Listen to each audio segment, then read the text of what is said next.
کہ ایک مرتبہ نبی کریم صلی اللہ علیہ وسلم کعبے میں نماز پڑھ رہے تھے.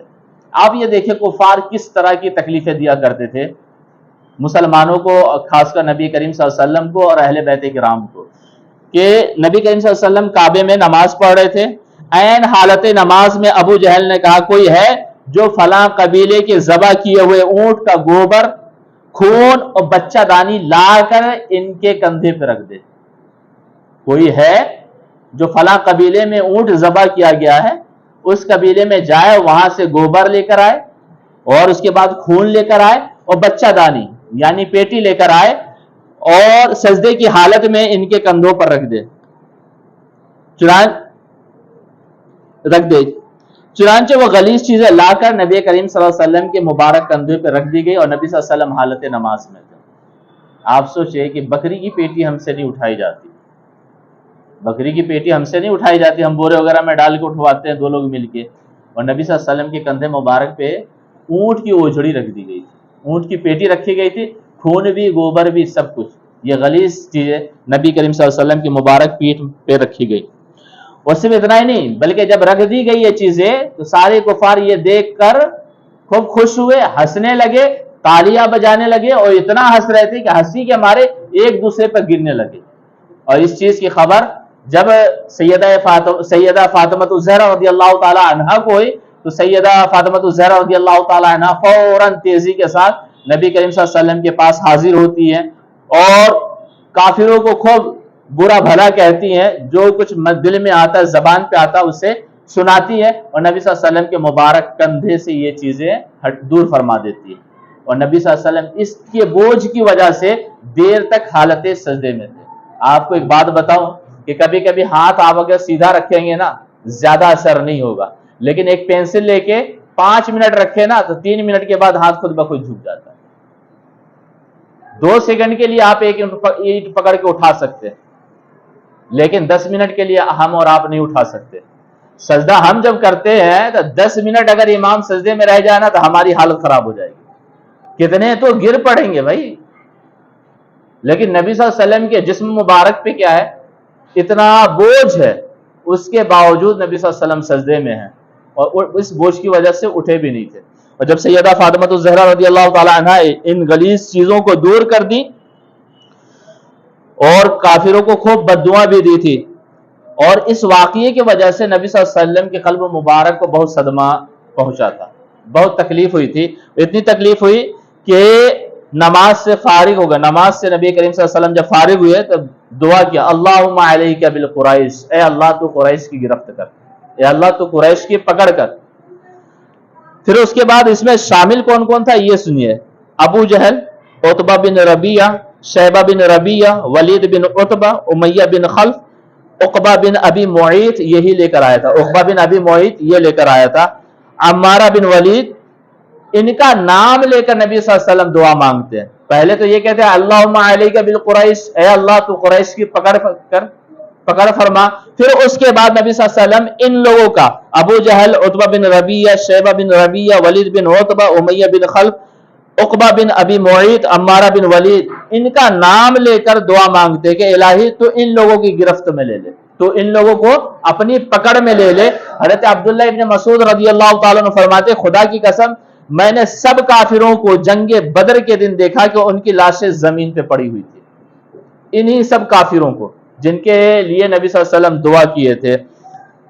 پھر ان سب کافروں کی لاشوں کو گھسیٹ کر ایک گڑھے میں ڈال دیا گیا، اور جب گڑھے میں ڈال دیا گیا تو نبی صلی اللہ علیہ وسلم فرماتے کہ ان گڑھے والوں پر اللہ کی لعنت ہو، ان گڑھے والوں پر اللہ کی لعنت ہو. تو آپ دیکھیں کہ یہ دین جو ہم تک پہنچا ہے اس دین کے لیے نبی کریم صلی اللہ علیہ وسلم، اہل بیت کرام اور صحابہ کرام کتنی قربانیاں دی ہیں، لیکن ہم اس دین کے لیے کیا کر رہے ہیں؟ کم سے کم دین کا پیغام پورے محلے میں. آج جو نا بے دینی ہمارے گھروں میں، اس کا سبب یہ ہے کہ ہم صحیح روایتوں کے ساتھ علم حاصل کر کے اپنے گھر والوں کو نہیں بتاتے. ایک حدیث صحیح آپ پر ڈے بتائیں، سیدہ فاطمہ الزہرا رضی اللہ تعالی عنہا کی خوبیاں، ان کے خصائص، ان کے کمالات اپنی بیٹیوں کو بتائے تو کر ہی سکتا ہے. میں اسے بھی پہلے بتایا تھا ایک جمعے میں تقریر کرتے ہوئے کہ ایک اسکول میں ایک ٹیچر بچوں سے پوچھ رہا تھا کہ بیٹا تم کیا بنو گے؟ تو کوئی کہتا میں ڈاکٹر بنوں گا، پھر کسی سے پوچھا تم کیا بنو گے؟ بولا انجینئر بنوں گا. کسی سے پوچھا تو کہا میں عالم بنوں گا. کوئی بولا کہ میں حافظ بنوں گا. ایک بچہ جو کونے میں بیٹھا ہوا تھا اس سے پوچھا گیا تم کیا بنو گے؟ وہ بولا میں صحابی بنوں گا. وہ ٹیچر دنگ رہ جاتا ہے. وہ پوچھتا بیٹا ایک بات بتاؤ, صحابی بننے والا آفر تو ختم ہو گیا, لیکن میں یہ پوچھنا چاہتا ہوں کہ تم صحابی کیوں بننا چاہتے ہو؟ تو وہ بچہ یہ کہتا ہے کہ ہر رات کو میری والدہ مجھے صحابی کے واقعات اور کہانیاں سناتی, جسے سننے کے بعد لگتا ہے کہ ان سے بہتر انسان دنیا میں تھے ہی نہیں, اور مجھے دنیا میں سب سے بہتر بننا ہے, اس وجہ سے مجھے صحابی بننا ہے. تو جب ہم نیکوں کے واقعات سنائیں گے تو ہمارے بچے نیک بنیں گے, اور اگر ہم نے نہیں سنایا تو پھر ایسی صورت میں وہ فلمی دنیا کی طرف جائیں گے. آپ کو ایک اور بات بتاؤں کہ بڑے لوگ جتنے بھی بڑے بزرگ, ان سے ایک تجربے کی بات آپ بتائیں, ان کے درمیان زیادہ برائیاں نہیں ہیں نوجوانوں کے مقابلے میں. اس دور میں جو نوجوان ہیں ان کے مقابلے میں اس قوم کے بڑے بزرگ ہیں, ان کے پاس برائیاں آپ نہیں پائیں. اس کا سبب یہ ہے کہ جب یہ چھوٹی عمر میں تھے تو ان کے دادا اور دادی اور نانا اور نانی بیٹھا کر نیک لوگوں کی کہانیاں سنایا کرتی تھی, اس وجہ سے نیک کاموں کی طرف ان کی توجہ زیادہ ہے.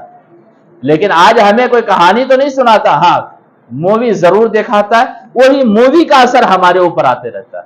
ناٹک دکھایا جاتا ہے, سیریل دکھایا. پہلے کے زمانے میں نیک لوگوں کی کہانیاں چلا کرتی تھی, اور وہ کہانیاں بتانے کے بعد یہ بھی بتایا جاتا تھا کہ اس سے ہمیں سبق اور لیسن کیا حاصل ہوا. لیکن اس دور میں یہ کام کرنے والا کوئی نہیں ہے. تو اب ہر بندے کے ہاتھ میں موبائل ہے یا گھر میں ٹی وی, اس پہ سیریل دیکھتا ہے تو دماغ بھی سیریل والا ہو گیا, دماغ بھی سیریل والا ہو گیا. آپ کو انڈین کورٹ کا ایک واقعہ سنا کے ختم کرتا ہوں. انڈین کورٹ میں ایک عورت یہ پیٹیشن داخل کرتی ہے کہ مجھے طلاق چاہیے.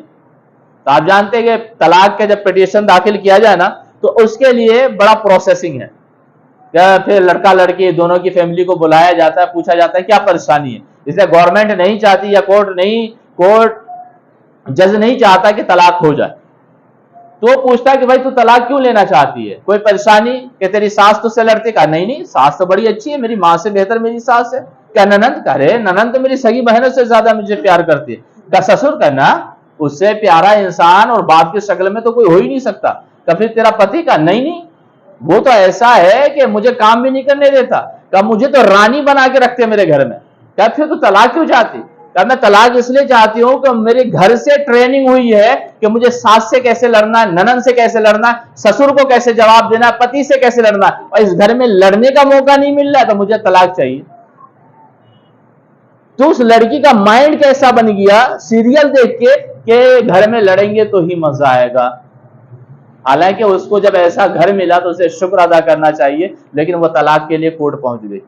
تو کہا گیا بچوں کو اچھی چیز دکھائی جائے, اچھی چیز بتائی جائے, ورنہ اپنا خالی وقت خراب جگہ جب یوز کریں گے تو خراب چیزیں سیکھیں گے, اور صحیح جگہ یوز کریں گے تو صحیح چیز سیکھیں گے. تو آج کے درس کو ہم ختم کرتے ہیں اسی باتوں پہ. کوئی سوال وغیرہ؟